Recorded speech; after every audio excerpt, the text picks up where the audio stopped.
मैं नीतीश कुमार हूं। राजनीतिक जीवन में हमने जो मुकाम हासिल किया है, इसके लिए छात्र जीवन से ही कड़ा संघर्ष किया। मैं छात्र आंदोलन का हिस्सा बना, जेल गया, आंदोलन के दौरान लाठियां खाई। ये वो साल 1974 था जब मैं जयप्रकाश बाबू की संपूर्ण क्रांति में शामिल हुआ।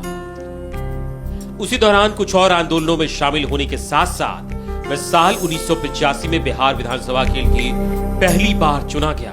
साल 1987 में मैं युवा लोक दल का अध्यक्ष बना। साल 1989 में मुझे जनता दल का सचिव बनाया गया और उसी साल मैं लोकसभा का सदस्य भी चुना गया। इस साल 1990 था जब मैं पहली बार केंद्रीय मंत्रिमंडल में बतौर कृषि राज्य मंत्री के तौर पर शामिल हुआ।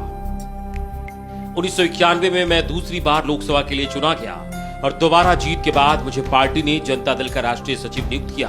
साल 1995 में हमने जॉर्ज फर्नांडिस के साथ मिलकर समता पार्टी की शुरुआत की। साल 1998-99 में कुछ दिनों के लिए केंद्रीय रेल एवं भूतल परिवहन मंत्री भी रहा, लेकिन 1999 में मैंने गए साल में हुई रेल दुर्घटना के बाद नैतिकता का तकाजा देख मंत्री पद से इस्तीफा दे दिया। इस साल 2000 था जब मैं पहली बार बिहार का मुख्यमंत्री बना।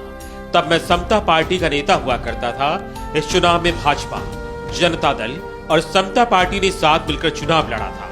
इस चुनाव में भाजपा को 67, समता पार्टी को 34 और जनता दल को 21 सीटें मिली थी। राज्य 124 सीटों के साथ सबसे बड़ी पार्टी थी, लेकिन मेरे गठबंधन को स्पष्ट बहुमत नहीं था और सदन में बहुमत कम होने के चलते मुझे 7 दिनों के बाद भी त्यागपत्र देना पड़ा। बिहार में सीएम पद से इस्तीफा देने के बाद एक बार फिर मैं केंद्रीय मंत्रिमंडल में कृषि मंत्री बना। मई 2001 से लेकर 2004 तक मैं अटल बिहारी वाजपेयी सरकार में रेल मंत्री रहा। राजनीति में तमाम संघर्षों के बाद बात साल 2005 की है, जब मुझे बिहार में एक बार फिर से सत्ता संभालने का मौका मिला और मैं दूसरी बार बिहार का मुख्यमंत्री बना। इस दौरान बीजेपी के सहयोग से लालू प्रसाद यादव की सत्ता को बेदखल करने में कामयाब रहा। साल 2010 में एक बार फिर से बिहार में किए गए मेरे विकास कामों से प्रभावित होकर जनता ने मुझे तीसरी बार राज्य की गद्दी सौंपी और मैं एक बार फिर से बिहार का मुख्यमंत्री बना।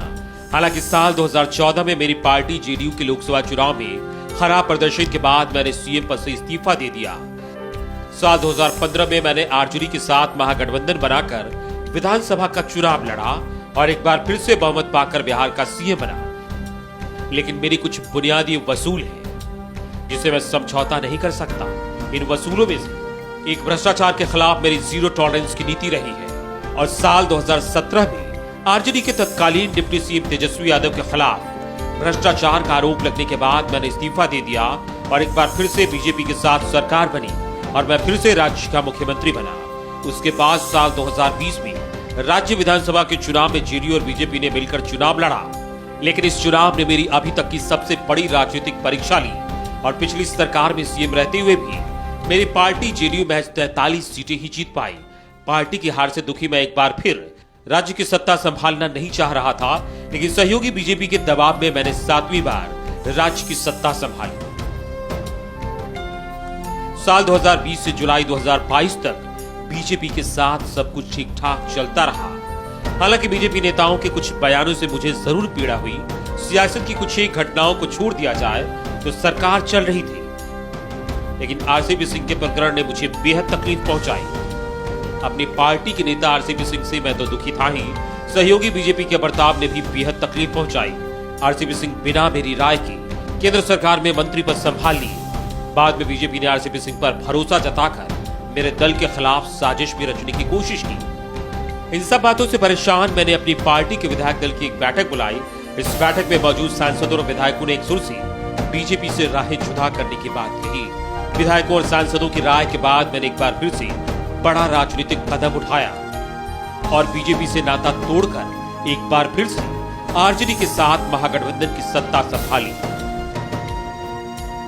समाजवादी आंदोलन से जुड़े रहने के चलते मैं विद्रोही स्वभाव का रहा हूं। भले ही मैं सत्ता में रहूं या ना रहूं, लेकिन 3 चीजों क्राइम, करप्शन और कम्युनलिज्म से समझौता नहीं कर सकता।